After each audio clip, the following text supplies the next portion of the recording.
이 사기꾼 엑스들아, 내 돈 2억 7천만 원 돌려내. 소리 지르고 싶었어요. 미칠 것 같았습니다. 30년 동안 허리 굽혀가며 모은 돈이 10분 만에 증발했거든요. 샤넬 가방 하나 팔려고 당근마켓에 올렸다가 인생이 끝났습니다. 퇴직금 1억 2천만 원, 적금 4천만 원, 보험 2천만 원, 집 전세금 9천만 원. 싹 다 날려. 명품 진짜 가짜는 눈 감고도 구별했는데 정작 사람 진짜 가짜는 몰랐습니다. 제가 이렇게 바보였어요. 지금 제 남편은 65살에 택시 몰아요. 저는 식당에서 설거지합니다. 딸은 전세 올려주지 못해 월세로 쫓겨났고요. 절대 저처럼 되지 마세요. 안녕하세요. 저는 올해 61살 이미선입니다. 서울 강서구 작은 아파트에 남편과 단둘이 살고 있어요. 30년 동안 백화점에서 일했습니다. 처음엔 화장품 매장 판매사원으로 시작해서 정규직으로 전환됐고 마지막엔 여성 의류팀 관리 업무를 맡았어요. 작년 3월에 정년퇴직했습니다. 백화점에서 일하는 동안 명품을 정말 많이 봤어요. 샤넬, 에르메스, 루이비통, 프라다까지. 매일 명품 매장을 지나다니면서 진품과 짝퉁을 구별하는 눈이 생겼습니다. 가죽 질감, 스티치 간격, 로고, 각인 하나하나까지 다 알았어요. 가짜를 들고 매장에 오시는 손님들도 가끔 계셨는데 저는 한눈에 다 알아봤습니다. 그런 자부심이 있었어요. 퇴직금은 1억 2천만 원 받았습니다. 30년 동안 성실하게 일한 대가였어요. 남편이 오래전에 회사에서 나와 개인 사업을 하다 실패한 뒤로는 제가 생계를 책임졌거든요. 남편도 지금은 이것저것 일용직으로 일하지만 수입이 일정하지 않아요. 그래서 퇴직금만큼은 절대 건드리면 안 되는 돈이었습니다. 우리 부부의 노후 자금이었으니까요. 그런데 며칠 전 딸 수진이한테서 전화가 왔어요. 수진이는 결혼한 지 3년 됐는데 아직 전세로 살고 있습니다. 엄마, 전세 만기가 다음 달인데 집주인이 전세금을 2천만 원 올려달래요. 딸 목소리가 많이 지쳐 있었어요. 지금도 9천만 원인데 1억 1천만 원으로 올리래요. 그 돈을 어떻게 마련해요? 가슴이 답답해졌습니다.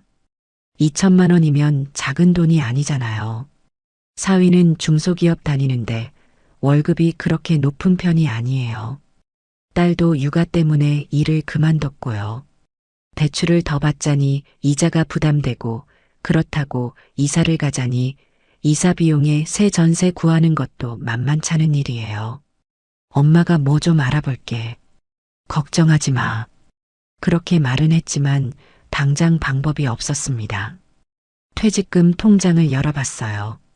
1억 2천만 원이 그대로 들어 있었습니다.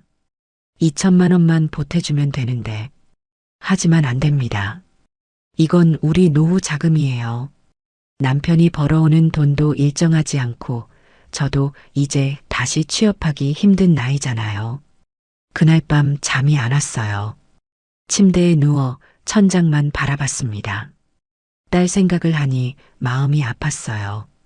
결혼할 때 전세금 보태준다고 적금 깨서 3천만 원 줬는데 또 손 벌리기가 미안했을 거예요.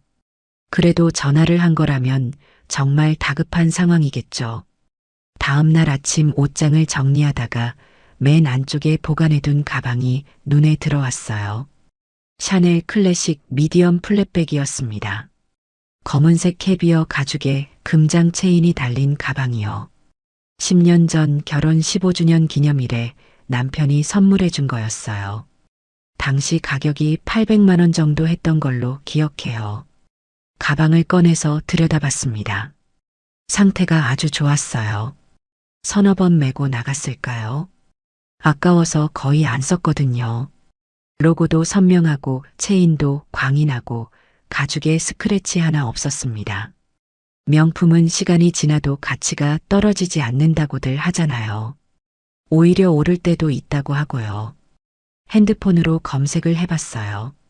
중고 샤넬 클래식 미디엄 시세가 950만 원 정도 나왔습니다. 10년 전보다 오른 거예요. 가슴이 뛰기 시작했어요. 이걸 팔면 1000만 원 가까이 될 수도 있겠다는 생각이 들었습니다.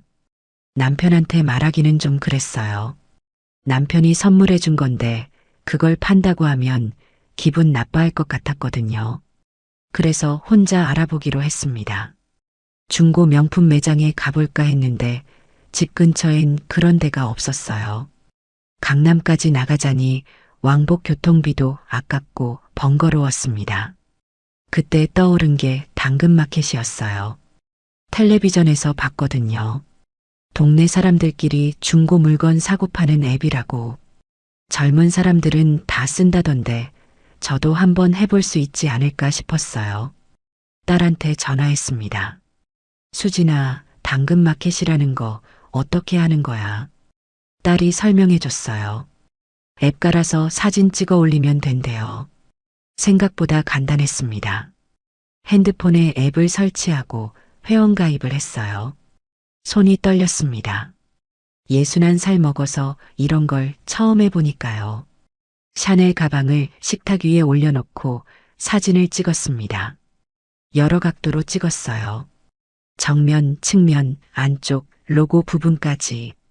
백화점에서 일했으니까 상품 사진 찍는 건 자신 있었습니다. 밝은 곳에서 찍어야 가죽 질감이 잘 나오거든요. 글을 쓰기 시작했어요. 한 글자 한 글자 천천히 눌렀습니다. 샤넬 클래식 미디엄 플랫백 팝니다. 10년 전 구입했고 거의 안 썼습니다. 상태 아주 좋아요. 가격은 1100만 원입니다. 직거래 가능합니다. 등록 버튼을 누르는 손끝이 떨렸어요. 이렇게 올리면 정말 팔릴까? 혹시 이상한 사람들이 연락 오는 건 아닐까? 걱정이 되면서도 딸을 도와주고 싶은 마음이 더 컸습니다. 화면에 제가 올린 글이 떴어요. 사진도 잘 나왔고 글도 제대로 올라갔습니다. 이제 연락이 오기를 기다리면 되는 거예요. 가슴이 두근거렸습니다. 이 가방이 팔리면 딸을 도와줄 수 있어요. 남편 몰래 조용히 처리하면 아무도 모를 거고요. 그때는 정말 몰랐어요. 이 작은 욕심이 제 인생을 어떻게 바꿔놓을지. 글을 올리고 1시간쯤 지났을까요? 핸드폰에서 알림이 울리기 시작했습니다. 당근 당근 당근. 심장이 두근거렸어요. 정말 연락이 오는구나 싶었습니다. 첫 번째 메시지를 열어봤어요. 얼마까지 깎아주시나요? 반말이었습니다. 프로필 사진도 없었고요. 두 번째 메시지는 더 심했어요. 이거 진품 맞아요. 인증 필요해요. 의심하는 투였어요. 기분이 좀 상했습니다. 백화점에서 30년 일했는데 가짜를 팔 사람으로 보나 싶었어요. 세 번째 메시지를 열었는데 이것도 비슷했습니다. 직거래 어디서 해요? 당장 보러 갈게요. 너무 다그치는 느낌이었어요. 요즘 사람들은 다 이렇게 대화하나 싶었습니다. 인사도 없고 존댓말도 없이 바로 용것만 던지더라고요. 답장할 마음이 안 생겼어요. 그냥 핸드폰을 내려놓고 설거지를 했습니다. 1시간쯤 지나서 다시 핸드폰을 봤어요. 메시지가 10개 넘게 와 있었습니다. 하나씩 확인했는데 대부분 가격 깎아달라는 내용이거나 의심하는 투였어요. 이 중에 제대로 된 사람이 있긴 한 건가 싶어서 한숨이 나왔습니다. 그때 새 메시지가 하나 들어왔어요. 화면을 보는 순간 느낌이 달랐습니다. 안녕하세요. 사모님, 정말 아름다운 가방이십니다. 오래 소중히 보관하신 게 한눈에 보이는군요. 사모님이라는 호칭에 먼저 기분이 좋아졌어요. 그리고 가방을 칭찬해 주는 것도 마음에 들었습니다. 프로필을 눌러봤어요. 이름은 박준이라고 되어 있었고 나이는 55살로 나와 있었습니다. 프로필 사진엔 정장을 입은 남자가 웃고 있었어요. 곧 다음 메시지가 왔습니다. 저는 현재 일본 도쿄에 거주하고 있는 박준이라고 합니다. 무역 일을 하고 있어요. 이번에 딸이 대학을 졸업하게 되어서 선물을 알아보고 있었습니다. 딸 졸업 선물이라니 가슴이 뭉클했어요. 저도 딸이 있으니까 그 마음을 알 것 같았거든요. 자식한테 좋은 걸 사주고 싶은 부모 마음이요. 메시지가 계속 이어졌습니다. 제 딸이 샤넬을 정말 좋아합니다. 특히 클래식 플랫백을 갖고 싶어 했어요. 도쿄에서도 찾아봤는데 새 제품은 너무 비싸고 중고는 상태가 별로더라고요. 그러다 한국 당근마켓까지 검색하게 됐습니다. 문장이 정중하고 자세했어요. 아까 그 사람들처럼 툭툭 던지는 게 아니라 제대로 설명을 하는 거예요. 일본에 사시는데도 한국어를 이렇게 잘하시네요 하고 답장을 보냈습니다. 답장이 금방 왔어요. 저는 한국 사람입니다. 20년 전에 일본으로 건너가서 지금까지 살고 있어요. 가족들도 다 일본에 있고요. 그래도 한국말은 잊지 않으려고 노력하고 있습니다. 교민이시구나 싶었어요. 그래서 한국어가 자연스럽고 예의도 바른 거였어요. 제가 물어봤습니다. 일본에서는 어떻게 이 가방을 받으실 건가요? 곧 답장이 왔습니다. 다음 달 초에 한국 출장이 있습니다. 그때 직접 뵙고 거래하고 싶습니다. 물건을 직접 보고 확인한 후에 현금으로 드릴게요. 사모님께서도 그게 더 안심되실 거예요. 직거래를 하겠다고요. 그럼 사기 위험도 없고 안전하겠다 싶었습니다. 제가 올린 가격이 1,100만 원인데 괜찮으시냐고 물었어요. 답장을 보는 순간 눈이 커졌습니다. 가격은 전혀 문제 없습니다. 오히려 제가 시세를 알아봤는데 사모님께서 너무 저렴하게 올리신 것 같아요. 중고시장에서 이 상태면 1,100만 원도 적당한 가격입니다. 가격이 적당하다니. 제가 비싸게 부른 게 아니라 오히려 괜찮다는 거였어요. 30년 백화점에서 일했지만 샤넬 시세가 이렇게까지 오른 줄은 몰랐습니다. 명품은 정말 값이 떨어지지 않는구나 싶었어요. 그런데 다음 메시지를 보고 깜짝 놀랐습니다. 혹시 1,250만 원에 거래 가능하실까요? 제가 150만 원을 더 드리겠습니다. 150만 원을 더 준다고요. 손이 떨렸어요. 화면을 다시 봤는데 제가 잘못 본 게 아니었습니다. 1,250만 원. 분명히 그렇게 적혀 있었어요. 왜 더 주시려고 하냐고 물었습니다. 솔직히 이해가 안 됐거든요. 제가 요구한 것도 아닌데 먼저 더 준다는 게 의아했어요. 답장이 왔습니다. 사모님께서 30년 동안 성실히 일하시고 소중히 보관하신 물건입니다. 그 정성에 대한 감사의 마음이에요. 그리고 제 딸이 정말 좋아할 선물이니까 조금이라도 더 드리고 싶습니다. 눈물이 핑 돌았어요. 30년 일한 걸 알아주는 사람이 있다니. 제 노력을 인정해주는 말을 들으니 가슴이 뭉클했습니다. 이 사람 참 마음이 따뜻하구나 싶었어요. 고맙습니다. 그럼 그 가격으로 하겠습니다. 다음 달에 뵙겠습니다. 그렇게 답장을 보냈어요. 박준 씨는 감사하다는 말을 여러 번 하면서 정확한 날짜가 정해지면 다시 연락드리겠다고 했습니다. 메시지를 주고받고 나니 기분이 좋았어요. 1,250만 원이면 딸한테 2천만 원을 보태주고도 1,000만 원이 남습니다. 퇴직금은 손도 안 대고 딸을 도울 수 있어요. 남편이 퇴근했어요. 여보, 무슨 좋은 일 있어? 얼굴이 환해 보이네. 남편이 물었습니다. 아니야, 그냥 얼버무렸어요. 가방 파는 건 나중에 다 끝나고 말하려고요. 저녁을 먹으면서도 계속 핸드폰을 확인했습니다. 박준 씨한테서 또 메시지가 올까 싶어서요. 식탁에 앉아서 밥을 먹는데 핸드폰이 울렸어요. 당근마켓 알림이었습니다. 박준 씨였어요.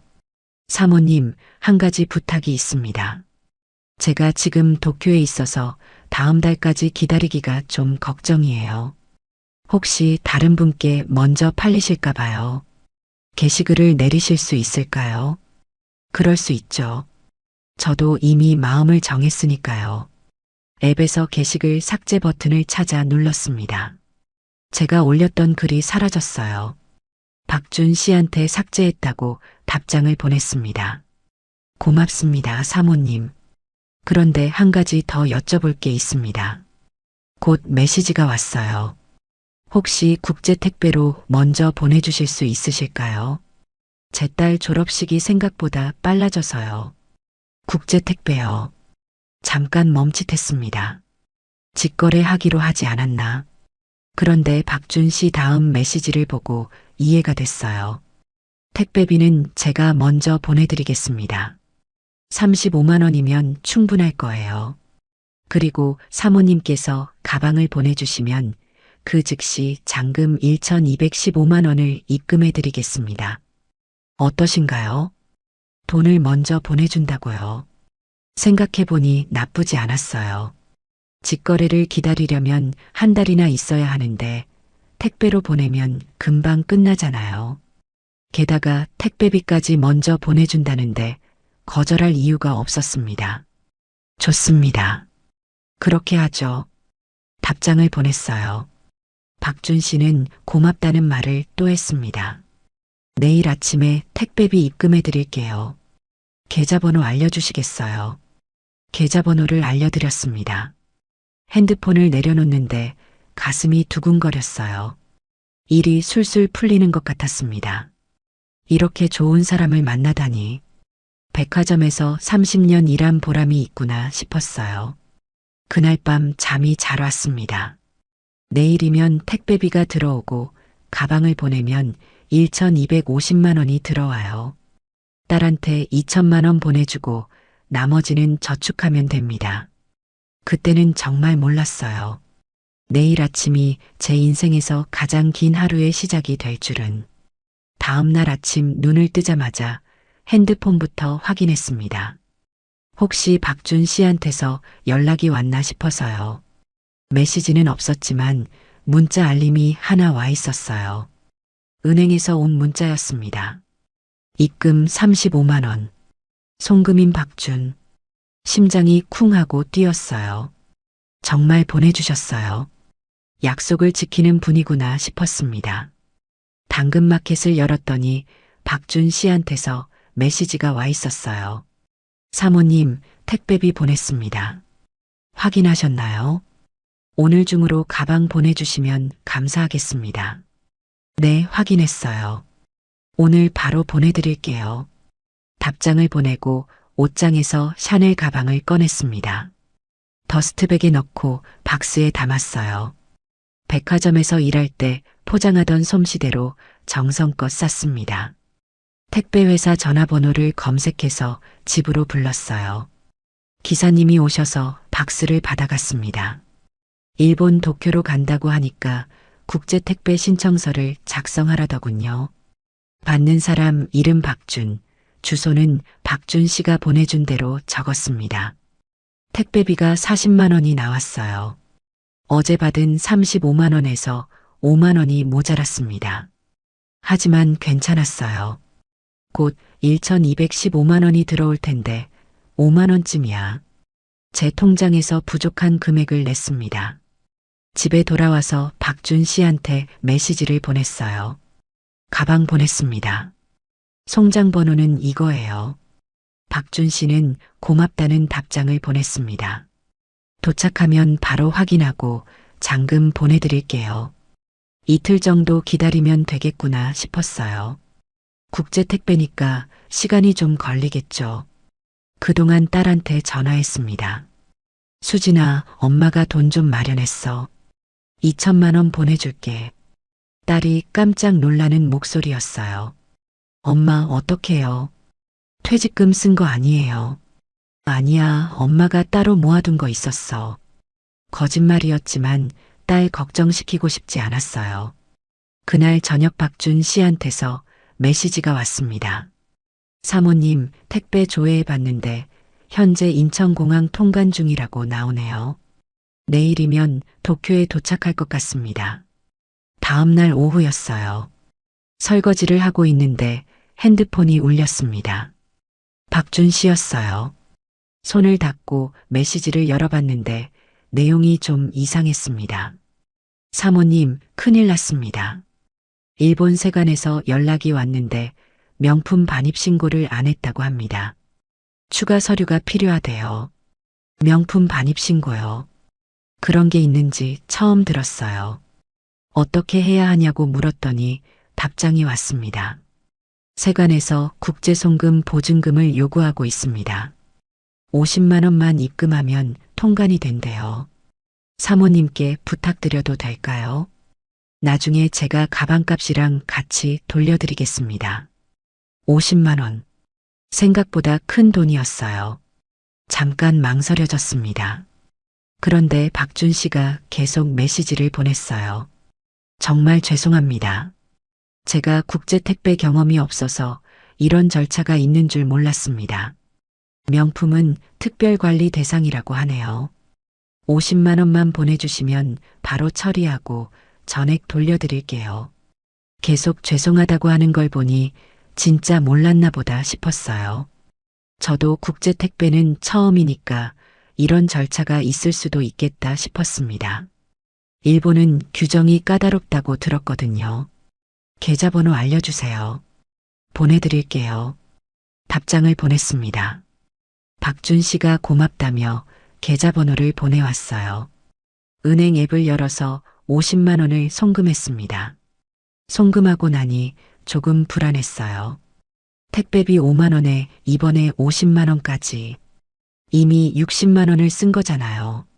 하지만 곧 1,215만 원이 들어온다고 생각하니까 괜찮았습니다. 그날 저녁 남편이 물었어요. 여보, 요새 핸드폰만 들여다보네. 무슨 일 있어? 아니야, 딸하고 통화하는 거야. 거짓말을 또 했습니다. 남편한테 들키면 안 됐어요. 밤이 됐는데 박준 씨한테서 연락이 없었습니다. 불안한 마음에 메시지를 보냈어요. 입금 확인하셨나요? 통관됐나요? 1시간쯤 지나서 답장이 왔습니다. 사모님, 정말 죄송합니다. 또 문제가 생겼어요. 가방 가격이 1천만 원이 넘어서 추가 관세 납부가 필요하대요. 가슴이 철렁했어요. 또요. 이번엔 얼마냐고 물었습니다. 80만 원입니다. 정말 죄송해요. 제가 알았으면 미리 말씀드렸을 텐데. 명품은 절차가 이렇게 복잡한 줄 몰랐습니다. 80만 원. 50만 원도 큰 돈인데 이번엔 80만 원이라니요. 손이 떨렸습니다. 뭔가 이상한데. 그런 생각이 스쳤어요. 그런데 박준 씨 메시지가 계속 왔습니다. 사모님, 제가 지금 도쿄세관 사무소에 와 있습니다. 직원이 바로 옆에서 기다리고 있어요. 80만 원만 입금되면 즉시 가방을 받을 수 있대요. 그러면 바로 잔금 보내드리겠습니다. 세관 사무소에 있다고요. 직원이 기다리고 있다고요. 그럼 진짜인가? 아까 50만 원 보낸 것도 아깝고 여기서 80만 원 안 보내면 그동안 보낸 돈이 다 날아가는 거잖아요. 계좌번호 주세요. 답장을 보냈습니다. 손이 후들거렸어요. 은행 앱을 열었는데 비밀번호가 잘 눌러지지 않았습니다. 퇴직금 통장을 열었어요. 1억 2천만 원. 여기서 80만 원을 또 보내는 거예요. 손가락이 떨렸지만 송금 버튼을 눌렀습니다. 이체 완료. 화면에 글자가 떴어요. 박준 씨한테 보냈다고 메시지를 보냈습니다. 답장이 바로 왔어요. 고맙습니다, 사모님. 지금 처리 중입니다. 30분만 기다려주세요. 30분. 소파에 앉아서 핸드폰만 들여다봤습니다. 시간이 정말 안 갔어요. 10분이 1시간처럼 느껴졌습니다. 계속 핸드폰 화면을 확인했지만 입금 알림은 오지 않았어요. 1시간이 지났습니다. 불안했어요. 박준 씨한테 메시지를 보냈습니다. 어떻게 됐나요? 답장이 없었어요. 또 보냈습니다. 박준 씨, 확인 부탁드려요. 2시간이 지났는데도 답장이 없었습니다. 가슴이 답답해지기 시작했어요. 혹시 뭔가 잘못된 건가? 아니야, 세관일이 복잡해서 시간이 걸리는 거겠지. 밤 11시가 됐어요. 남편은 벌써 잠들었습니다. 저는 거실 소파에 앉아서 핸드폰만 붙들고 있었어요. 입금 알림을 기다렸지만 오는 건 아무것도 없었습니다. 새벽 1시쯤 박준 씨한테서 메시지가 왔습니다. 사모님, 정말 죄송합니다. 세관일이 너무 복잡해서 시간이 걸리고 있습니다. 내일 아침이면 모든 게 해결될 거예요. 조금만 더 기다려주세요. 내일 아침. 그때까지 기다려야 한다고요. 지금까지 130만 원을 보냈는데 가슴이 불안했지만 어쩔 수 없었어요. 이미 보낸 돈인데 지금 와서 포기할 순 없잖아요. 알겠습니다. 답장을 보내고 침대에 누웠습니다. 잠이 오지 않았어요. 천장만 멍하니 바라봤습니다. 내일 아침이면 다 해결될 거야. 1,215만 원이 들어올 거야. 그렇게 스스로를 다독였어요. 그때는 몰랐습니다. 이게 시작일 뿐이라는 걸. 다음 날 아침 눈을 떴는데 몸이 천근만근이었습니다. 제대로 잠을 못 잤거든요. 핸드폰부터 확인했어요. 입금 알림이 와 있나 싶어서요. 없었습니다. 박준 씨한테서 메시지가 와 있었어요. 오전 8시에 보낸 거였습니다. 사모님, 또 문제가 생겼습니다. 세관에서 명품 진위 확인 수수료를 요구하고 있어요. 진위 확인 수수료요. 처음 듣는 말이었습니다.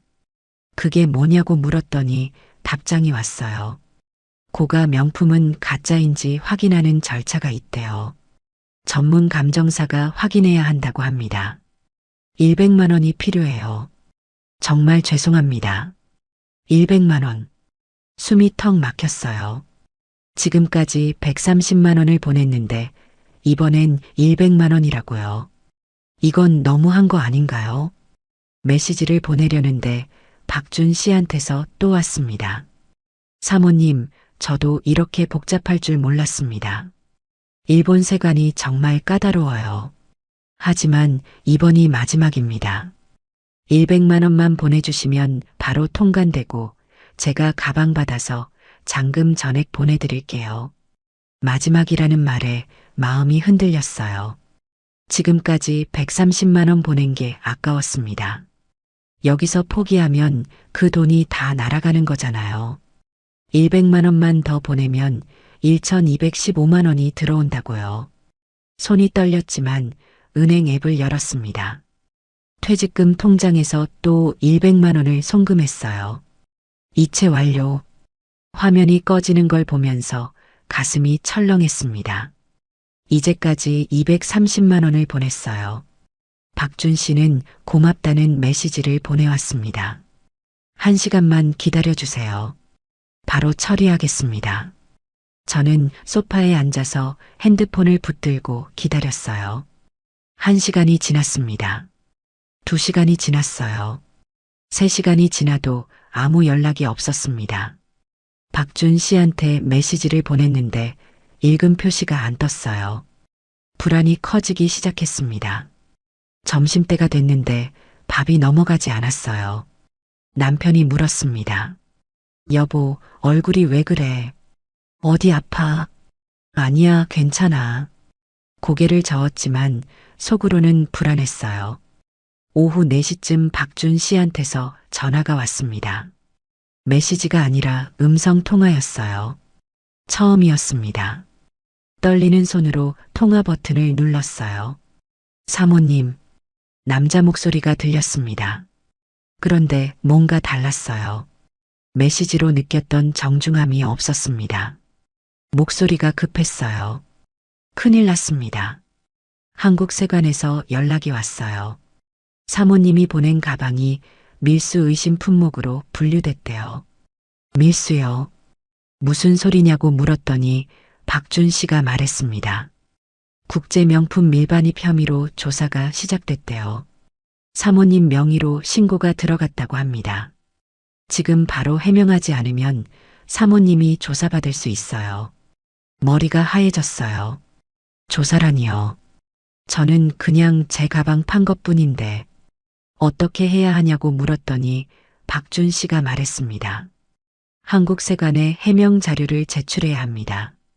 그런데 제가 일본에 있어서 할 수 없어요. 사모님께서 직접 하셔야 해요. 곧 세관에서 연락할 거예요. 전화가 끊어졌습니다. 손에 든 핸드폰이 떨렸어요. 밀수 의심, 조사, 그 단어들이 머릿속에서 맴돌았습니다. 저는 아무 잘못도 안 했는데 10분쯤 지났을까요? 핸드폰이 울렸습니다. 이 번호로 시작하는 서울 전화였어요. 누구지? 떨리는 손으로 전화를 받았습니다. 이미선 씨 되십니까? 낮고 차가운 남자 목소리가 들렸어요. 저예요. 누구세요? 목소리가 떨렸습니다. 서울지방검찰청 국제범죄수사팀 강민호 검사입니다. 검찰청. 그 말을 듣는 순간 다리에 힘이 풀렸어요. 소파에 털썩 주저앉았습니다. 검찰청에서 왜 저한테 전화를 하는 거죠? 이미선 씨 명의 국제택배가 명품 밀수 혐의로 적발됐습니다. 지금 즉시 소명하지 않으면 구속영장이 발부될 수 있습니다. 구속영장. 숨이 막혔어요. 저는 제 가방을 판 것뿐이에요. 밀수가 아니라고요. 말하려는데 목소리가 안 나왔습니다. 이미선 씨, 진정하십시오. 지금부터 제 말을 잘 들으시고 정확히 따라하시면 됩니다. 소명 절차를 밟으면 무고함을 입증할 수 있어요. 어떻게 해야 하나요? 겨우 목소리를 냈습니다. 손이 너무 떨려서 핸드폰을 꽉 쥐어야 했어요. 먼저 이미선 씨 핸드폰에 악성 앱이 설치돼 있는지 확인해야 합니다. 범죄 조직이 원격으로 조종했을 가능성이 있거든요. 제가 보안 앱 링크를 보내드릴게요. 잠시 후 문자가 왔습니다. 파란 글씨로 된 링크였어요. 검찰청 보안 시스템이라고 적혀 있었습니다. 떨리는 손으로 링크를 눌렀어요. 뭔가가 자동으로 설치되기 시작했습니다. 화면에 검찰청 마크 같은 게 보였어요. 로딩바가 올라갔습니다. 100% 설치 완료. 잘하셨습니다. 이제 이 앱을 통해 이미선 씨 핸드폰을 검수하겠습니다. 절대 만지지 마시고 그대로 두세요. 네. 대답했습니다.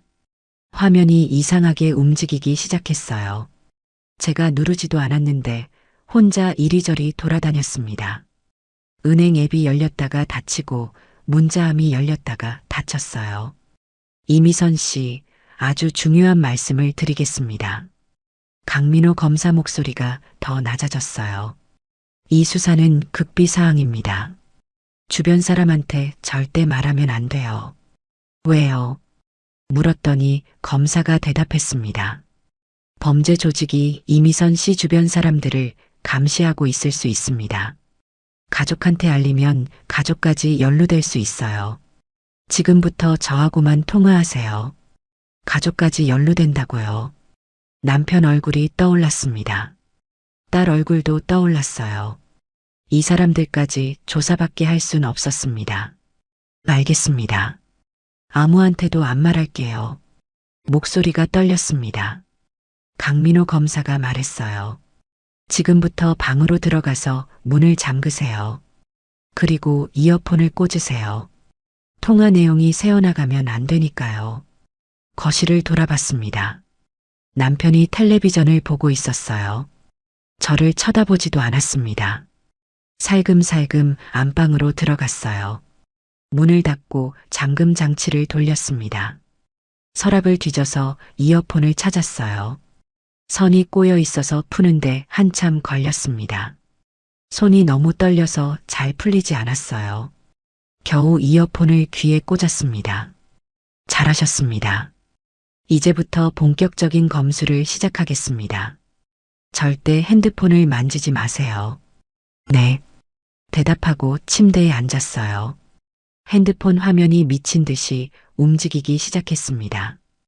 은행 앱이 열리고 숫자들이 막 지나갔어요. 문자 알림이 쉴 새 없이 울렸습니다.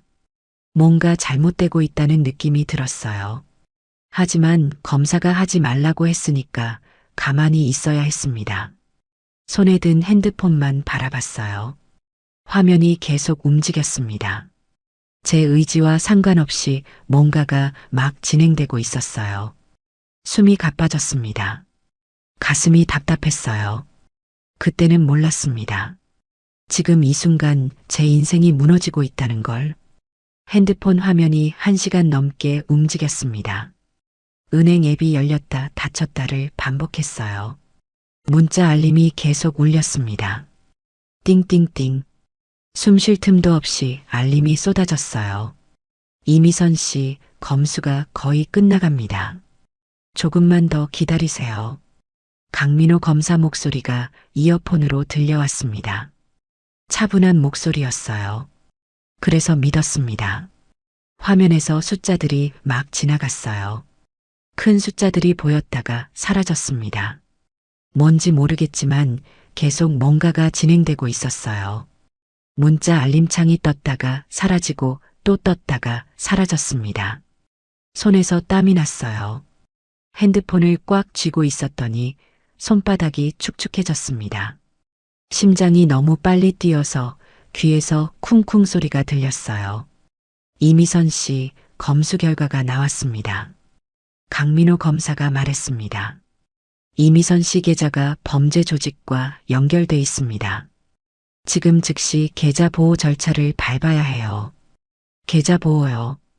그게 뭐냐고 물었더니 검사가 설명했습니다. 범죄 자금과 섞이지 않도록 이미선 씨 돈을 안전계좌로 옮겨야 합니다.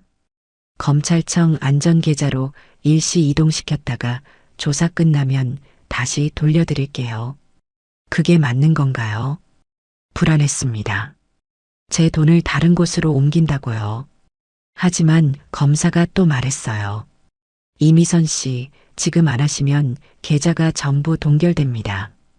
범죄 연루 계좌로 분류되면 평생 못 찾을 수도 있어요. 지금 보호하는 게 유일한 방법입니다. 평생 못 찾는다고요. 1억 2천만 원이요. 그건 안 됩니다. 30년 일해서 받은 퇴직금인데.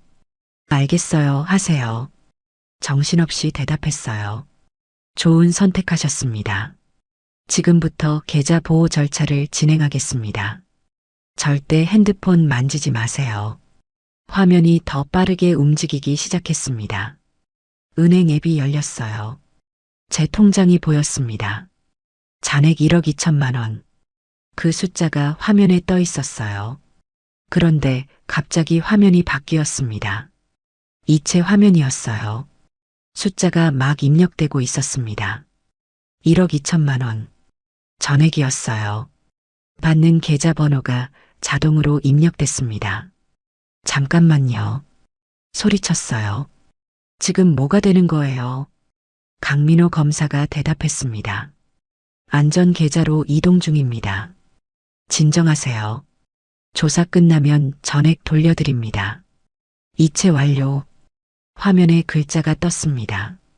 1억 2천만 원이 사라졌어요. 잔액 0원. 통장이 텅 비었습니다. 숨이 막혔어요. 손이 너무 떨려서 핸드폰을 떨어뜨릴 뻔했습니다. 30년 일한 돈이 순식간에 사라졌어요. 화면만 멍하니 바라봤습니다. 이미선 씨, 다른 계좌도 확인해야 합니다. 적금이나 보험 있으시죠? 강민호 검사가 물었습니다. 저는 대답도 못했어요. 머리가 하얘졌거든요. 화면이 또 움직였습니다. 저축은행 앱이 열렸어요. 적금 통장이 보였습니다. 4천만 원. 10년 동안 조금씩 모은 돈이었어요. 그것도 이체 화면으로 바뀌었습니다. 안 돼요. 소리쳤지만 소용없었어요. 이체 완료. 4천만 원이 사라졌습니다. 보험 앱이 열렸어요. 해지 환급금 2천만 원. 20년 넘게 붙던 보험이었습니다. 그것도 해지 신청이 되고 있었어요. 제가 누르지도 않았는데 버튼들이 막 눌러졌습니다. 멈춰요. 제발이요. 울먹였습니다. 하지만 화면은 계속 움직였어요. 해지 완료. 2천만 원도 어디론가 빠져나갔습니다. 이미선 씨, 마지막으로 전세 보증금 계좌를 확인해야 합니다. 강민호 검사가 말했습니다. 차갑고 기계적인 목소리였어요. 전세 보증금이요. 그건 안 돼요. 그건 집주인 돈이에요. 비명처럼 소리쳤습니다. 하지만 검사는 말했어요. 범죄 연루 의심 계좌는 전부 보호해야 합니다. 안 하시면 집주인까지 조사받게 돼요. 은행 앱이 또 열렸습니다. 전세금 통장이었어요. 9천만 원. 작년에 이사 오면서 맡긴 돈이었습니다. 계약 만기가 1년 남았는데 이체 화면으로 바뀌었어요. 9천만 원. 숫자가 입력됐습니다. 받는 계좌가 자동으로 들어갔어요. 이체 버튼이 눌러졌습니다. 안 돼요. 손을 뻗었지만 이미 늦었어요. 이체 완료. 9천만 원도 사라졌습니다. 주저앉았어요. 침대 구석에 몸을 웅크렸습니다. 손에 든 핸드폰 화면이 흐릿하게 보였어요. 눈물이 나오는 건지 정신이 나간 건지 알 수 없었습니다. 퇴직금 1억 2천만 원, 적금 4천만 원, 보험 2천만 원, 전세금 9천만 원, 합해서 2억 7천만 원. 전부 사라졌어요. 30년 일해서 모은 돈이 10분 만에 증발했습니다. 이미선 씨, 절차가 완료됐습니다. 강민호 검사 목소리가 들렸어요. 앞으로 이틀 안에 조사 결과가 나올 겁니다. 그때 전액 돌려드릴게요. 절대 다른 사람한테 말하지 마세요. 전화가 끊어졌습니다. 이어폰에서 뚝 소리가 났어요. 통화 종료. 핸드폰 화면도 까맣게 변했습니다. 방 안이 조용했어요. 아무 소리도 안 들렸습니다. 귀에서 윙 소리만 났어요. 핸드폰을 손에 쥔 채 침대에 앉아 있었습니다. 뭐가 어떻게 된 거지? 방금 무슨 일이 일어난 거지? 머리가 돌아가지 않았어요. 은행 앱을 열어봤습니다. 잔액 0원, 적금 통장도 0원, 보험도 해지됐고 전세금 통장도 텅 비었어요. 진짜였어요. 꿈이 아니었습니다. 제 돈이 정말로 다 사라진 거예요. 문 밖에서 소리가 났습니다. 여보, 저녁 먹어. 남편 목소리였어요. 평소처럼 담담한 목소리였습니다. 대답을 할 수가 없었어요. 입이 떨어지지 않았습니다. 목구멍이 막힌 것 같았어요. 숨도 제대로 안 쉬어졌습니다. 여보, 남편이 문을 두드렸어요. 왜 문을 잠갔어? 괜찮아. 괜찮을 리가 없었어요. 2억 7천만 원이 사라졌는데 남편 퇴직금, 제 적금, 집 전세금까지 우리가 가진 전부가 날아갔는데 입술을 깨물었습니다. 검사가 말했잖아요. 아무한테도 말하지 말라고. 가족한테 알리면 가족까지 연루된다고. 남편을 조사받게 할 순 없었어요. 응, 괜찮아. 목소리를 겨우 냈습니다. 떨리는 목소리였지만 남편은 알아채지 못한 것 같았어요. 그래, 밥 먹어. 남편 발소리가 멀어졌습니다. 거실로 돌아가는 소리였어요. 핸드폰을 내려다봤습니다. 화면이 다시 켜졌어요. 은행 앱들이 보였습니다. 하나씩 열어봤어요. 전부 잔액 0원이었습니다. 손이 떨렸어요. 온몸이 떨렸습니다. 침대 시트를 꽉 움켜쥐었어요. 비명을 지르고 싶었지만 참았습니다. 남편한테 들키면 안 됐으니까요. 이틀, 검사가 이틀 안에 돌려준다고 했어요. 그때까지 기다려야 합니다. 조사가 끝나면 돌려준다고 했으니까 검사 말을 믿어야 해요. 그렇게 스스로를 다독였습니다. 하지만 가슴 한쪽에서 차가운 공포가 올라왔어요. 뭔가 잘못됐다는 느낌, 돌이킬 수 없는 실수를 저질렀다는 느낌. 창밖을 봤습니다. 해가 지고 있었어요. 주황빛 노을이 하늘에 번져 있었습니다. 아름다운 풍경이었지만 제 눈엔 아무것도 들어오지 않았어요. 그저 텅 빈 통장 화면만 머릿속에 떠올랐습니다. 잔액 영원.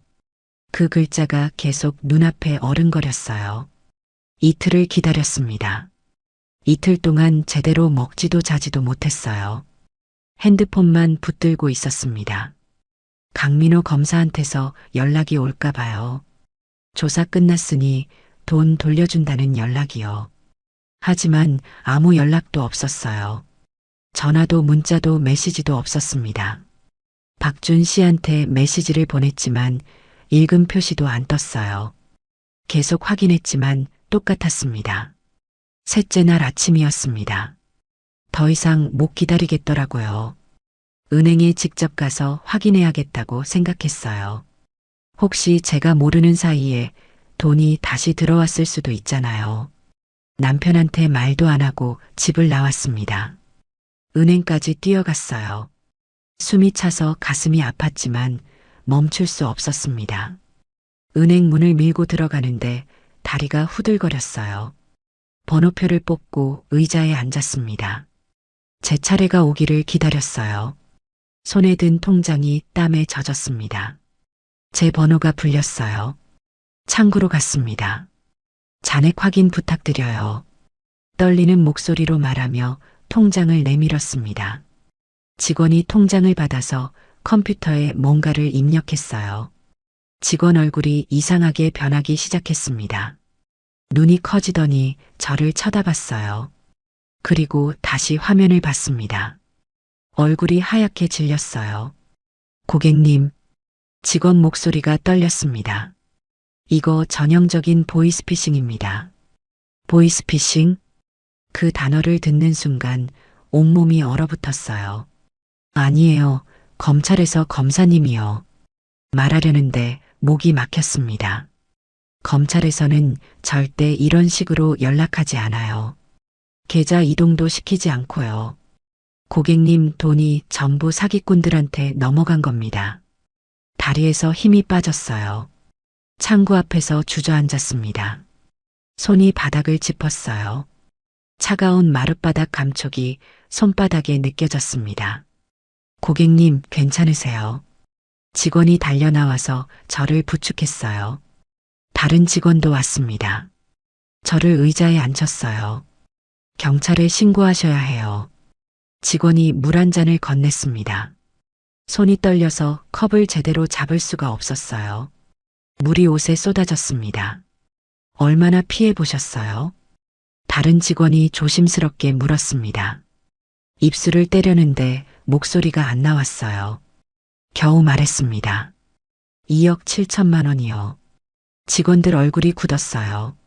아무 말도 못하고 저를 바라만 봤습니다. 그 표정을 보는 순간 알았어요.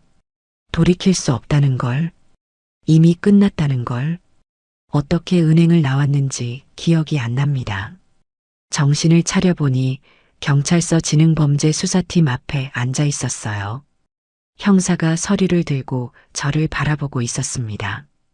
피해 금액이 얼마라고 하셨죠? 형사가 물었어요. 2억 7천만 원이요. 대답했습니다. 형사는 뭔가를 적더니 한숨을 쉬었어요. 해외 IP라서 추적이 어렵습니다. 형사 목소리가 담담했어요. 마치 이런 일을 너무 많이 겪어서 감정이 무뎌진 사람처럼 느껴졌어요. 그럼 못 찾는다는 거예요? 물었더니 형사가 고개를 끄덕였습니다. 가능성이 거의 없습니다. 돈은 이미 여러 계좌로 쪼개져서 해외로 빠져나갔을 거예요. 범인들도 중국이나 동남아에 있고요. 눈앞이 깜깜해졌어요. 손에 쥔 신고 접수증만 바라봤습니다. 피해 금액 2억 7천만 원. 그 숫자가 종이에 적혀 있었어요. 집에 어떻게 돌아왔는지 모르겠습니다. 현관문을 열었는데 남편이 거실에 있었어요. 텔레비전을 보고 있었습니다. 여보, 어디 갔다 와? 남편이 돌아봤어요. 제 얼굴을 보더니 표정이 굳었습니다. 얼굴이 왜 그래? 어디 아파? 대답할 수가 없었어요. 현관에 서서 남편만 바라봤습니다. 입을 열려고 했는데 목이 막혔어요. 눈물이 흘러내렸습니다. 무슨 일이야? 남편이 벌떡 일어나서 다가왔어요. 제 어깨를 잡았습니다. 말해봐. 대체 무슨 일이야? 여보. 겨우 목소리를 냈습니다. 떨리는 목소리였어요. 미안해. 남편 얼굴이 더 굳었습니다. 왜 미안한데? 무슨 일이 있었어? 돈을. 말을 이으려는데 목이 메었어요. 눈물이 막 쏟아졌습니다. 돈을 다 날렸어. 무슨 돈? 남편이 물었습니다. 제 퇴직금이요. 묻는 목소리였어요. 고개를 저었어요. 퇴직금만이 아니에요. 적금도, 보험도, 전세금까지. 전부 다요. 남편이 한 걸음 뒤로 물러섰습니다. 손이 제 어깨에서 떨어졌어요. 뭐라고? 목소리가 갈라졌습니다. 2억 7천만 원이요. 전부 사기당했어요. 남편이 벽에 기댔어요. 입을 벌렸다 다물었다를 반복했습니다. 아무 말도 안 나오는 것 같았어요. 얼굴이 새하얗게 질렸습니다. 당근마켓에서 설명하기 시작했어요. 가방 팔려다가 어떻게 됐는지. 박준이라는 사람이 연락 왔고, 검찰청에서 전화 왔고, 핸드폰에 앱 깔았고, 말하면서도 제가 얼마나 어리석었는지 깨달았습니다. 백화점에서 30년 일하면서 명품 감별은 할 줄 알았는데 정작 사람을 감별하는 눈은 없었던 거예요. 남편은 아무 말도 하지 않았습니다. 그냥 저를 바라만 봤어요. 그 눈빛을 평생 잊을 수 없을 것 같습니다. 실망도 아니고 분노도 아니었어요. 그냥 텅 빈 눈이었습니다. 전세금까지. 남편이 겨우 입을 열었어요. 집주인한테는 어떻게 해? 모르겠어요. 고개를 저었습니다. 계약 만기가 1년 남았는데 9천만 원을 어떻게 구하죠? 남편이 소파에 털썩 주저앉았어요. 두 손으로 얼굴을 감쌌습니다. 어깨가 떨렸어요. 우는 건지 화가 난 건지 알 수 없었습니다. 저는 거실 한가운데 서 있었어요. 남편 옆에 앉을 용기도 없었습니다. 그냥 서서 남편 뒷모습만 바라봤어요. 핸드폰이 울렸습니다. 딸이었어요. 엄마, 2천만 원 언제 보내줘? 전세금 올려줘야 하는데. 전화를 받을 수가 없었어요. 딸한테 뭐라고 말해야 하죠? 엄마가 사기당해서 돈이 없다고요. 너희 전세금까지 날렸다고요. 전화가 끊어졌습니다. 곧 문자가 왔어요. 엄마 왜 안 받아? 거실이 조용했습니다. 텔레비전 소리만 희미하게 들렸어요. 뉴스 앵커가 뭔가를 말하고 있었지만 무슨 소린지 들리지 않았습니다. 남편이 일어섰어요. 제 쪽을 보지도 않고 안방으로 들어갔습니다. 문이 닫혔어요. 딸각 소리가 났습니다. 잠금 장치를 건 거였어요. 거실에 혼자 남았습니다. 소파에 앉았어요. 무릎 위에 손을 올려놓았는데 손이 계속 떨렸습니다. 멈추지 않았어요. 창밖을 봤습니다. 해가 지고 있었어요. 오늘도 하루가 끝나가고 있었습니다. 하지만 제게는 끝이 아니었어요. 악몽의 시작이었습니다. 신고 접수증을 꺼내봤어요. 피해 금액 2억 7천만 원. 회복 가능성 거의 없음. 형사가 구석에 작은 글씨로 적어놓은 메모였습니다. 거의 없음. 그 말은 불가능하다는 뜻이겠죠. 30년 일해서 모은 돈이 단 10분 만에 사라졌어요. 그리고 돌아오지 않을 거예요. 눈물이 멈추지 않았습니다. 소파에 웅크린 채 울었어요. 소리내서 울고 싶었지만 참았습니다. 남편한테 들릴까봐요. 핸드폰에서 딸 문자가 또 왔습니다. 엄마 내일까지 답 좀 줘. 집주인이 재촉해. 화면을 볼 수가 없었어요. 그냥 핸드폰을 내려놨습니다. 그날 밤 잠을 못 잤어요. 소파에 앉아서 천장만 바라봤습니다. 어떻게 해야 하지? 어떻게 살아야 하지? 대답은 나오지 않았습니다. 사흘이 지났습니다. 사흘 동안 남편은 저와 말을 하지 않았어요. 밥상을 차려놔도 혼자 편의점 도시락을 사왔습니다. 제가 거실에 있으면 방으로 들어가 버렸어요. 딸한테는 거짓말을 했습니다. 엄마가 갑자기 아파서 병원비가 많이 들어갔어. 2천만 원은 조금 기다려줘. 딸은 알았다고 했지만 목소리가 실망으로 가득했어요. 넷째 날 아침이었습니다. 안방 문이 열렸어요. 남편이 나왔습니다. 며칠 동안 안 씻은 얼굴이었어요. 수염이 덥수룩하게 자라 있었습니다. 여보, 불렀는데 남편은 대답 없이 현관으로 갔어요. 신발을 신더니 밖으로 나갔습니다. 문이 쾅 닫혔어요. 어디 가는 거지? 뒤쫓아 나가려다 멈췄습니다. 쫓아간들 뭐라고 말하겠어요. 미안하다는 말밖에 할 수 없잖아요. 점심때가 됐는데 남편이 돌아오지 않았어요.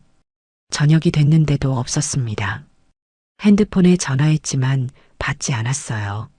문자를 보냈지만 읽음 표시도 안 떴습니다. 밤 10시쯤 현관문이 열렸습니다. 남편이 들어왔어요. 손에 서류 뭉치를 들고 있었습니다. 피곤한 얼굴이었지만 눈빛은 살아 있었어요. 여보, 어디 갔다 왔어? 물었더니 남편이 식탁에 서류를 내려놓았습니다. 법인 택시 회사 다녀왔어. 내일부터 출근한다. 택시요. 깜짝 놀랐어요. 남편 나이가 65인데 택시 운전을 하겠다고요. 우리 살아야지. 남편이 말했습니다. 목소리가 담담했어요. 2억 7천만 원이 날아갔으면 다시 벌어야지. 손이 떨렸어요. 남편이 이렇게까지 해야 한다니. 제 잘못인데. 여보, 미안해. 제가 사과는 나중에 해. 남편이 말을 끊었습니다. 지금은 당장 돈을 벌어야 해. 전세 만기가 1년 남았어. 9천만 원을 모아야 한다고. 9천만 원. 그 숫자를 듣는 순간 현실감이 밀려왔어요. 1년 안에 9천만 원을 모으지 못하면 집에서 쫓겨나는 거예요. 나도 일할게. 말했습니다. 뭐라도 할게. 남편이 저를 쳐다봤어요. 당신 나이에 뭘 하려고. 61살인데. 모르겠어. 하지만 뭐라도 해야죠. 가만히 있을 순 없어요. 남편은 한숨을 쉬었습니다. 서류를 정리하더니 방으로 들어갔어요. 이번엔 문을 잠그지 않았습니다. 다음 날 새벽 5시에 남편이 나갔습니다. 법인 택시 첫 출근이었어요. 경비복 비슷한 유니폼을 입고 있었습니다. 30년 넘게 회사 다니면서 양복만 입던 사람이요. 현관에서 남편을 배웅했어요. 조심해서 다녀와. 남편은 고개만 끄덕이고 나갔습니다. 계단을 내려가는 뒷모습을 보면서 울었어요. 남편이 나간 후 핸드폰으로 일자리를 찾기 시작했습니다. 61살 여자가 할 수 있는 일이 뭐가 있을까요? 청소, 주방 보조, 설거지, 식당 서빙. 그런 일들이 눈에 들어왔어요. 백화점에 전화를 걸었습니다. 30년 일했던 곳이에요. 혹시 자리가 있나 싶어서요. 인사팀에 연결됐습니다. 죄송합니다. 현재 채용 계획이 없습니다. 차가운 목소리였어요. 30년 일한 사람한테 하는 말 같지 않았습니다. 근처 식당들을 돌아다녔어요. 구인 광고가 붙은 곳에 들어가서 물어봤습니다. 일할 사람 구하신다고 해서요. 나이가 어떻게 되세요? 사장님이 물었어요. 61살이요. 대답했더니 고개를 저었습니다. 너무 연세가 있으시네요. 주방 일은 힘들어요. 다른 식당에 갔습니다. 서빙 자리였어요. 젊은 사장님이 저를 위아래로 훑어봤습니다. 경력이 어떻게 되세요? 백화점에서 30년 일했어요. 대답했더니 사장님이 난처한 표정을 지었어요. 식당 일은 해보셨어요? 아니요. 고개를 저었습니다. 사장님은 미안하다며 거절했어요. 일주일 동안 10여 곳을 돌아다녔습니다. 전부 거절당했어요. 나이가 많다고, 경력이 없다고, 지금은 자리가 없다고, 다리가 아프고 마음이 더 아팠습니다.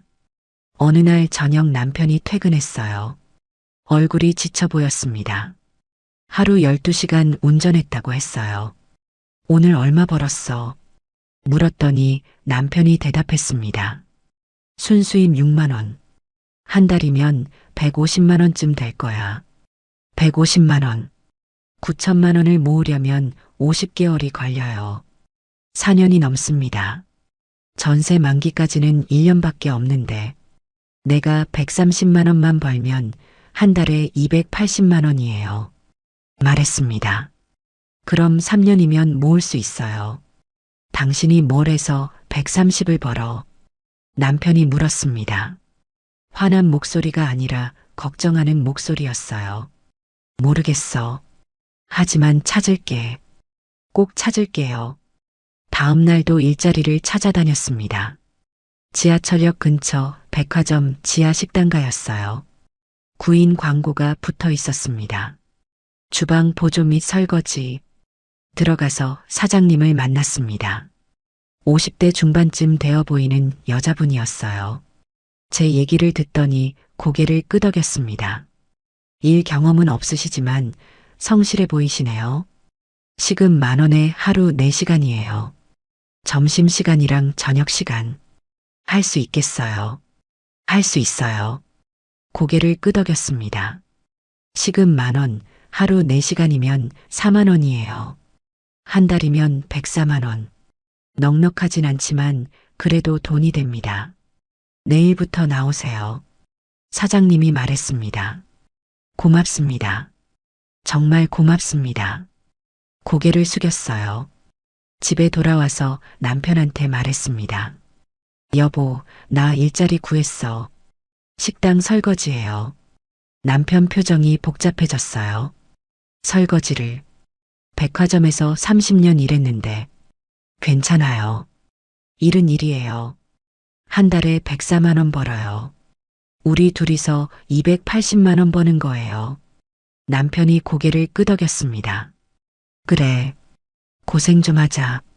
우리. 그날 밤 딸한테 전화했습니다. 더 이상 숨길 수 없었어요. 수진아, 엄마가 할 말이 있어. 뭔데요? 딸 목소리가 들렸습니다. 심호흡을 했어요. 엄마가 사기당했어. 2억 7천만 원. 전세금까지 다 날렸어. 2천만 원 못 보내줄 것 같아.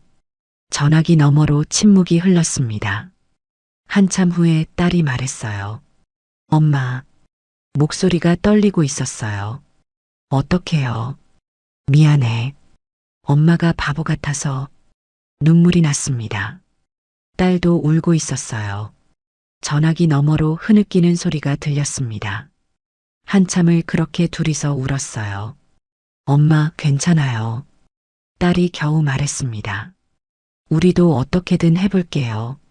월세로라도 구할게요. 미안해, 수진아. 정말 미안해. 그 말밖에 할 수 없었어요. 전화를 끊고 소파에 주저앉았습니다. 남편이 옆에 와서 앉았어요. 제 손을 잡았습니다. 거칠고 투박한 손이었어요. 우리 다시 시작하자. 남편이 말했습니다. 늦었지만 할 수 있어. 고개를 끄덕였어요. 남편 어깨에 기댔습니다. 한참을 그렇게 앉아 있었어요. 다음 날부터 일을 시작했습니다. 식당 주방에서 설거지를 했어요. 기름때 묻은 그릇들이 산더미처럼 쌓여 있었습니다. 허리가 아프고 손이 저렸어요. 하지만 멈출 수 없었어요. 이건 제가 만든 상황이니까요. 제가 책임져야 하니까요. 한 달이 지났습니다. 남편은 150만 원을 벌어왔어요. 저는 104만 원을 받았습니다. 합해서 280만 원이었어요. 대출 이자 100만 원을 내고 생활비를 쓰니까 한 달에 100만 원 정도 남았습니다. 이 속도면 75개월이 걸려요. 6년 넘게 걸립니다. 그래도 포기하지 않았어요. 매일 설거지를 했습니다. 남편은 매일 택시를 몰았어요. 딸은 시댁 도움으로 월세 집을 구했다고 했습니다. 어느 날 경찰서에서 연락이 왔어요. 범인을 못 잡았다고 했습니다. 돈도 찾을 수 없다고요. 예상했던 결과였지만 그래도 가슴이 아팠습니다. 저녁에 남편과 식탁에 앉았어요. 라면을 끓여 먹었습니다. 남편이 말했어요. 여보, 우리 그래도 괜찮을 거야. 고개를 끄덕였습니다. 손을 맞잡았어요. 따뜻했습니다. 창밖을 봤어요. 해가 지고 있었습니다. 내일도 해는 뜰 거예요. 우리는 계속 살아갈 겁니다. 6개월이 지났습니다. 매일 식당에서 설거지를 했어요. 손이 거칠어지고 허리가 아팠지만 익숙해졌습니다. 남편도 택시 운전에 적응했어요. 처음엔 길을 헤매기도 했지만 이젠 베테랑처럼 운전합니다. 어느 날 경찰서에서 전화가 왔습니다. 예전에 제 사건을 담당했던 형사였어요. 이미선 씨, 혹시 시간 있으시면 부탁 하나 들어주실 수 있을까요? 무슨 부탁이냐고 물었더니 형사가 설명했습니다. 관내 주민센터에서 보이스피싱 예방 교육을 하는데요. 실제 피해자분이 나와서 경험담을 말씀해 주시면 효과가 좋거든요.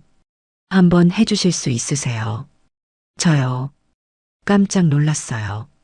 제 창피한 이야기를 사람들 앞에서 한다고요. 부끄러운 일이 아닙니다. 형사 목소리가 진지했어요. 이미선 씨 같은 분이 또 나오지 않도록 막는 일이에요. 며칠을 고민했습니다. 남편한테 물어봤어요. 여보, 내가 당한 얘기를 사람들 앞에서 해야 할까? 남편이 고개를 끄덕였습니다. 당신 잘못이 아니야. 사기꾼들이 나쁜 거지. 결국 수락했습니다. 일주일 후 주민센터 강당에 섰어요. 60명 정도 되는 어르신들이 앉아 계셨습니다. 다들 저와 비슷한 나이였어요. 마이크를 잡았습니다. 손이 떨렸어요. 심호흡을 하고 입을 열었습니다. 안녕하세요. 저는 이미선입니다. 61살이고요. 백화점에서 30년 일했습니다. 작년에 당근마켓에 명품 가방을 팔다가 2억 7천만 원을 사기당했어요. 강당이 조용해졌습니다. 모두 저를 집중해서 바라봤어요. 저는 제가 똑똑하다고 생각했어요. 백화점에서 오래 일했으니까 명품도 알고 사람도 볼 줄 안다고 믿었죠. 하지만 틀렸습니다. 제 이야기를 했어요. 박준이라는 사람이 처음 연락 왔을 때 얼마나 정중했는지, 돈을 먼저 보내준다고 했을 때 얼마나 믿었는지, 검찰청에서 전화 왔을 때 얼마나 무서웠는지. 그 사람들은 제 욕심을 이용했어요. 150만 원 더 준다는 말에 혹했고, 택배비 아까워서 더 보냈고, 지금까지 보낸 돈 아까워서 계속 보냈죠. 강당 곳곳에서 고개를 끄덕이는 분들이 보였어요. 공감하는 표정들이었습니다. 전화번호 모를 사람한테서 연락 오면 무조건 의심하세요. 돈 먼저 보낸다는 말도 믿지 마세요. 검찰이나 경찰이 전화로 돈 이야기 절대 안 합니다. 제 목소리가 떨렸어요. 하지만 계속 말했습니다. 저는 지금 식당에서 설거지를 해요. 남편은 택시를 몰고요. 딸은 월세집으로 이사 갔어요. 전세금 9천만 원을 모으려면 앞으로 5년은 더 걸릴 거예요. 눈물이 났습니다. 참으려 했지만 멈출 수 없었어요. 제 같은 사람 나오지 마세요. 아무리 좋은 조건이어도, 아무리 급해도 가족한테 먼저 물어보세요. 경찰에 먼저 신고하세요. 박수 소리가 터져 나왔습니다. 강당을 가득 채운 박수였어요. 눈물을 닦으며 고개를 숙였습니다. 강의가 끝나고 한 할머니가 다가오셨어요.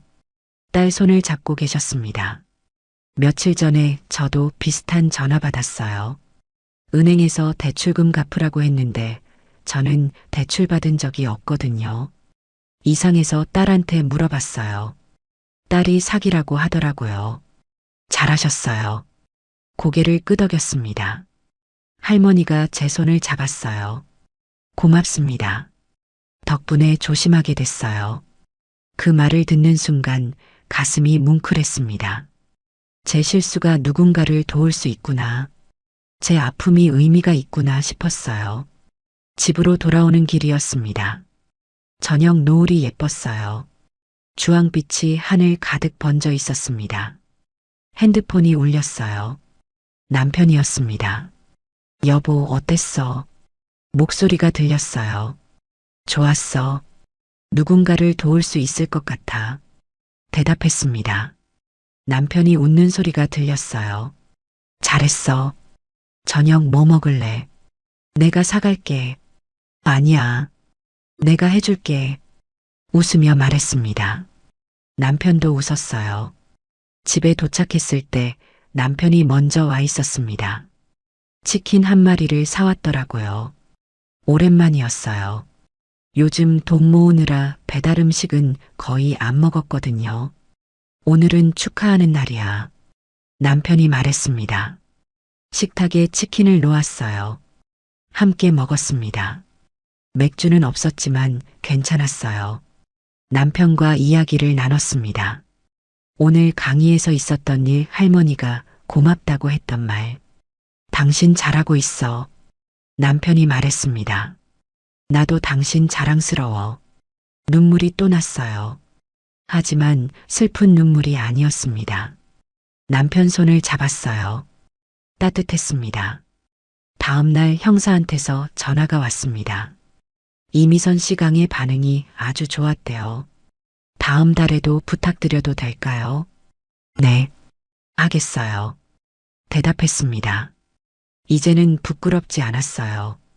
제 실수를 말하는 게 누군가를 구할 수 있다면 기꺼이 하겠습니다. 석 달 후였습니다. 그동안 5번 강의를 했어요. 매번 사람들이 고맙다고 했습니다. 덕분에 조심하게 됐다고, 가족한테 알려줬다고. 그런 말을 들을 때마다 조금씩 마음이 가벼워졌어요. 돌이킬 수 없는 실수였지만 그 실수가 다른 사람을 도울 수 있다는 걸 알았으니까요. 통장을 확인했습니다. 900만 원이 모여 있었어요. 1년 반이면 2천만 원이 됩니다. 4년 반이면 9천만 원이 돼요. 길지만 포기하지 않을 겁니다. 딸한테서 전화가 왔어요. 엄마, 나 취직했어. 회계 사무실이야.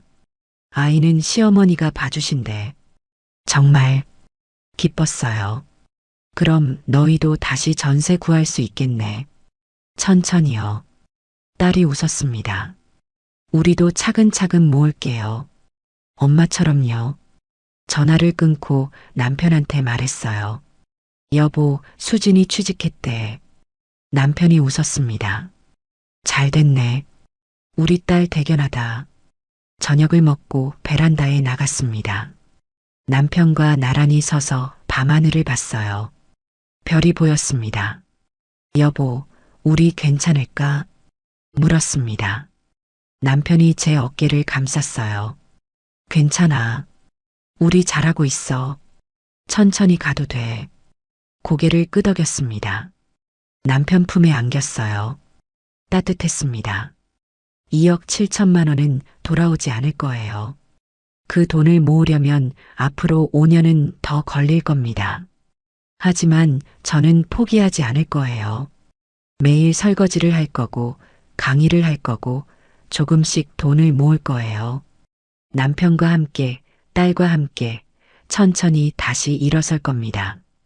돈을 잃었지만 가족은 남았어요. 실수를 했지만 교훈을 얻었습니다. 무너졌지만 다시 서고 있어요. 창밖을 봤습니다. 내일도 해는 뜰 거예요. 그리고 저는 살아갈 겁니다. 한 걸음씩, 하루씩 앞으로 나아가면서요. 이게 제 이야기입니다. 당근마켓에서 시작된 악몽. 하지만 악몽은 끝났어요. 이제는 현실을 살아갑니다. 힘들지만 포기하지 않고요. 당신도 조심하세요. 아무리 그럴듯해 보여도, 아무리 급해 보여도 한 번 더 의심하세요. 가족한테 물어보세요. 경찰에 신고하세요. 저처럼 되지 마세요. 제 이야기가 당신을 지켜주길 바랍니다.